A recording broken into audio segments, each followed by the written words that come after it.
ఈ విధంగా తప్పుడు ప్రచారం చేస్తే మాత్రం ఈరోజు బోర్డులో నిర్ణయం తీసుకోవడం జరిగింది. క్రిమినల్ కేసులు పెడతాం. తీవ్రంగా హెచ్చరిస్తున్నాం ఈ బోర్డు తరఫున. వెంకటేశ్వర స్వామిని రోజు దుమ్మెత్తిపోయటం, చిన్న విషయాలను పెద్ద విషయాలు చేసి టీటీడీ యొక్క పరువు ప్రతిష్టను తీస్తున్నారు వీళ్ళు. కాబట్టి వాళ్ళకి నేను ఇదే హెచ్చరిక చేస్తున్నా. క్రిమినల్ కేసు పెడతాం, ప్రాసిక్యూట్ చేస్తాం, జైలుకు పంపిస్తాం తప్పుడు ప్రచారాలు చేస్తే. ఓకే అండి,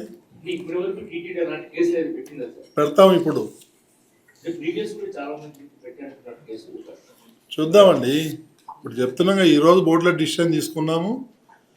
పోలీసుతో కూడా మాట్లాడుతున్నాం, విజిలెన్స్ వాళ్ళు ఉన్నారు, వీళ్ళందరూ కలిసి కలెక్టివ్గా దీన్ని ఈ గ్లోబల్ ప్రచారాన్ని ఆపాలి. తప్పుడు ప్రచారాలు ఇవన్నీ కూడా ఎవరికి ఏం దొరకలేదు, టీటీడీనే దొరుకుతుంది. రోజు ఏదో ఒకటి దుమ్మెత్తిపోయారు టీటీడీ మీద, అవాస్తవాలు, అవాక్కులు చవాక్కులు పేలటం.